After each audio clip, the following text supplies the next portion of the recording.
Hello my lovely viewers. Before I start the video, I would like to introduce you guys to Project C app. It is a place where you can talk with people of the same interests, who enjoy the same things as you. You can meet new friends from the meet section.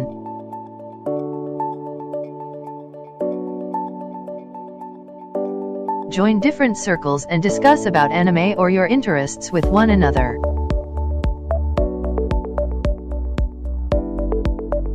The coolest thing about this app is that you can even join parties and roleplay as your favorite characters.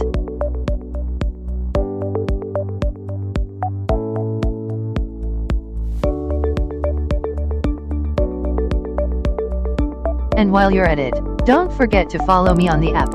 I also have my own circle on the app, join it and we can chat with one another. Don't forget to use my special invitation code RANDOM when signing into your account. Link to the app in my description.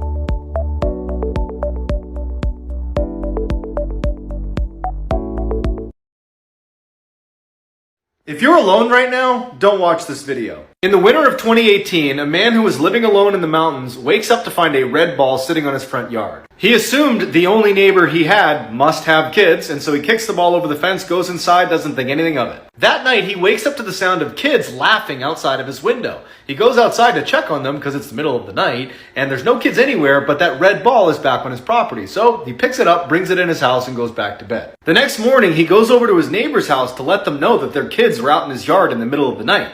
But it turns out his neighbor is just some old man who lives alone, and there aren't any kids anywhere in the area. That night, he wakes up again to the sound of kids on his property, and when he looks outside, there's no kids, but that red ball is back on his property. Panicked, he runs downstairs to make sure the one he brought in is still inside, and it's gone. He checked every window and door, and everything was still locked. It didn't make any sense. He decides to look out the window one more time, and off in the distance is some weird stiff figure watching him.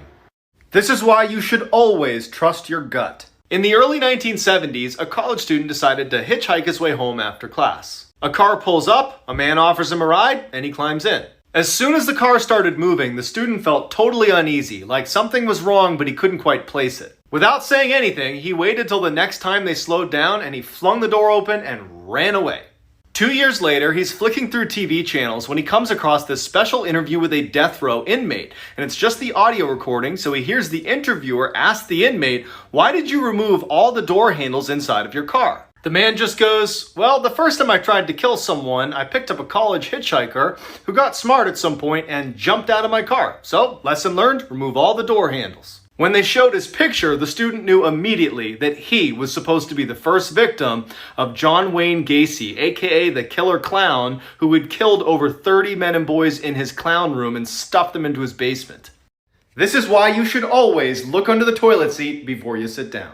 In 2003, over a 5-day period in London, 3 women showed up to hospitals with the same mysterious symptoms. They say they woke up with these horrible bite marks on the backs of their legs, and then while they're at the hospital, they become paralyzed and die. Despite their similar symptoms, the women had nothing in common except that they had recently been to the same pub. Authorities immediately shut it down and do a thorough search inside of the pub, but can't find anything deadly, until one of the detectives goes to use the pub's bathroom.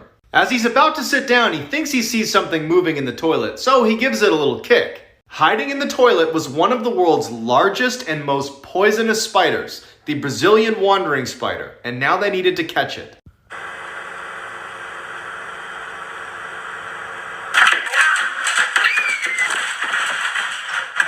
Once you hear why he did this, it will change the way you look at strangers. In 2018, a woman was out for a walk in the blistering cold when she saw a teen girl coming towards her wearing just pajamas and oversized shoes. Turns out it was 13-year-old missing person Jamie Close, and boy did she have a terrifying story to tell. 87 days earlier, a man had broken into her home in the middle of the night, killed her parents, and then taken her prisoner. He brought her 70 miles away to his house where she was kept under a bed and largely forgotten about. She was just there for no apparent reason. When her captor left one night, she managed to escape, and that's when she ran into this woman on the road. Jamie's captor, 21-year-old Jake Patterson, was quickly found, and he immediately confessed.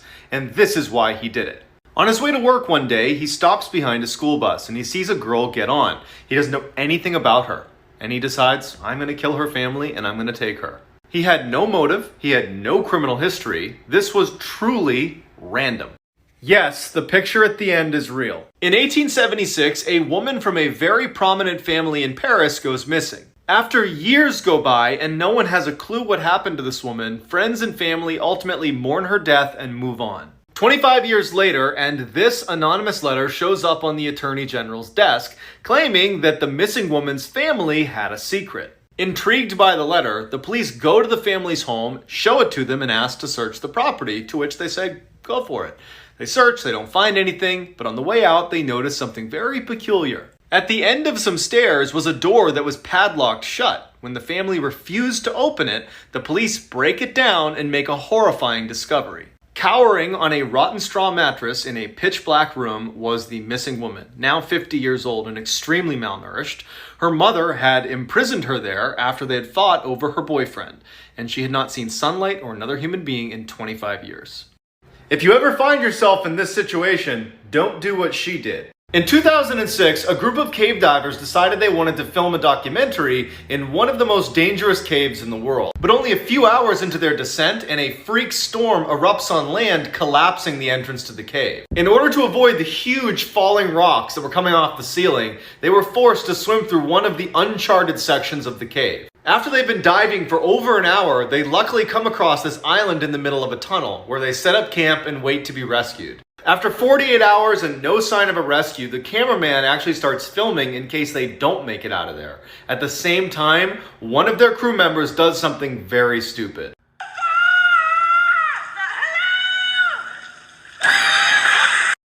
Be careful what you put in your body. In 2014, a couple returned to their home to find it trashed in baffling ways. There was lotion all over the door handles, all of their shoes had had their soles ripped off of them, and someone had dumped an entire can of paint all over the toilet. Despite the obvious break-in, the police come and can't find any evidence of theft, so they leave thinking the couple's not in danger anymore. That night, the couple hears scratching underneath their bed and what sounds like a crying animal. Not wanting to find out what it was, they leave and call the cops, who come right back and start investigating the house, and they make a startling discovery in their bedroom. Wedged underneath the couple's bed was this 90-pound tiny little woman carrying a huge butcher's knife and a hypodermic needle. As they're taking this crazy lady away in handcuffs, one of the officers comes over to the couple and is like, so she was high on meth, and for at least 2 hours, she had been burrowing a hole in the underside of your mattress with that knife to get to you. This is why you should always keep your head on a swivel. In 2017, an elderly woman who lived alone thought she saw something moving in her backyard and went to the window to have a look. As she's looking around, a shadowy figure emerges right on the other side of the glass, standing in her backyard. Terrified, she keeps an eye on the figure while calling police, but by the time she hangs up, the figure's gone. When the police arrive, her front door is unlocked, so they go inside and they find her still sitting in front of the window looking for this figure. The police search the backyard, but they don't find anything. When the police go back inside to search the house, they quickly find some large footprints that couldn't have been hers in the room that she was sitting in and all around the first floor. That's when they realized what was going on. She wasn't seeing a shadowy figure in her backyard. She was seeing the reflection of someone in the room with her. This is why you never go to the well on your own. In 1983, a young boy was camping with his family on Roan Mountain in North Carolina when his mom asked him to head on down the path and get some water from the well. When the boy didn't return, his mom went to check on him and he was gone. A massive search party was launched to find him, but with temperatures rapidly dropping and finding no trace of him, the family braced for the worst. Then, miraculously, on the 7th day of the search, the boy shows up on the mountaintop in an area they had already searched, healthy and clean. When they asked the boy, "Where have you been?" he said he had been at the well when a tall, faceless man showed up behind him, scooped him up, and brought him to the top of the mountain where he kept him in his cabin all week. After the boy gave a very detailed description of exactly where this cabin was on the mountain, the police were eager to go find it and confront this guy. But the park superintendent just raised his hand and said, "Guys, it's pointless. I've worked here 40 years. There are no cabins on Roan Mountain." So this blind man walks into a bar and sits down and orders a drink. So the bartender hands it to him. He goes, "Hey, you want to hear a blonde joke?" Bartender says, "Look, buddy, I don't mean to be rude at all. I know you're blind, so I'll tell you this now. I'm a 6'5" blonde bartender, and I'm pretty jacked. The guy next to you is a blonde biker. He's 6'3" and he's pure muscle, one of the meanest dudes you ever met. The guy over there in the corner, he's a former pro wrestler. He's blonde too. Are you sure you really want to tell that joke? The blind guy thinks for a moment and goes, "Oh, God, no, I don't want to have to explain it 3 times."